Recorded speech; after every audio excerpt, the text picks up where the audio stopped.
mounting hole, and you can see that the head of that screw is almost the same exact size, which means when we drop it in, it fits, but it doesn't have a lot to hold on to. It's pretty much this whole rack, the weight of it would be just on the very outside edge of that Phillips. And again, there's three. There's one in the middle and another mounting hole further up. So if you do decide to use wood screws to drill into the studs to attach this rack to the wall, I'd recommend picking up a washer as well. And these are number 8 washers. You can see how much that closes up the available hole, and when we put the head down you can see how much more contact area it gives. So if we move the washer over and then drop our screw in, we've got much more surface area to hold on to.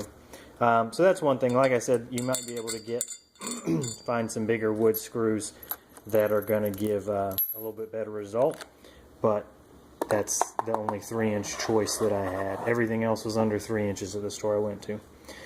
So then we've got these lag bolts, which I think I'm going to end up using. These are 1/4-inch lag bolts, 3 inches long. When we compare it to the hole, we see that it fits much better. So there's a lot more substance going into the hole. And the diameter of the lag bolt is almost the same as the hole. So there's just a lot more material. So based on that, we're going to go ahead and secure this into the wall with 1/4-inch lag bolts.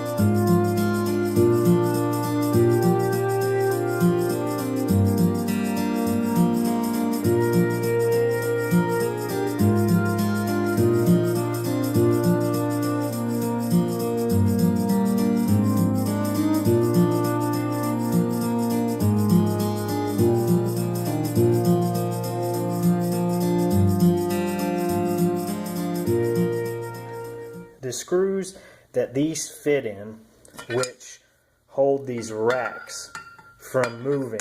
So you see this one is very, very, very close to the bottom. And when we come to the other end, this one here has a little bit more of a distance to it. So this one is actually the bottom one. So we're going to put this towards the ground. And that's just based on the picture.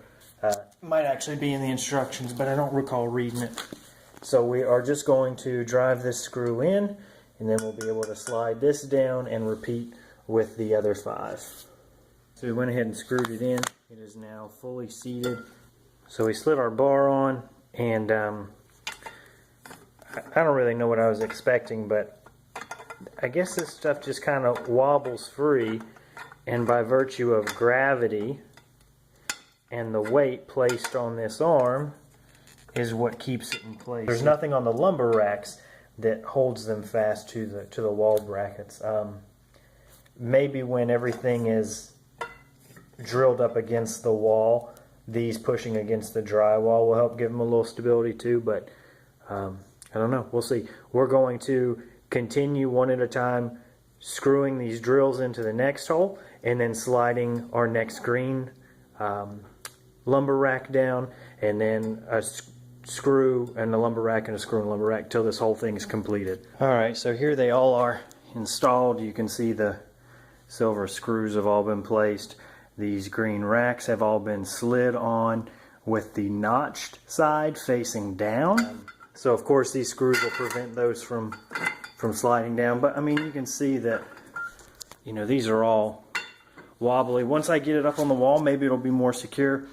And I mean, the whole purpose of this rack is just to keep things from falling down. So maybe that screw and the leverage that the rack is going to provide somebody smarter than me designed this, so I'm going to give them the benefit of the doubt. It just, you know, wasn't what I was expecting. I thought these would be somehow a little bit more rigidly connected.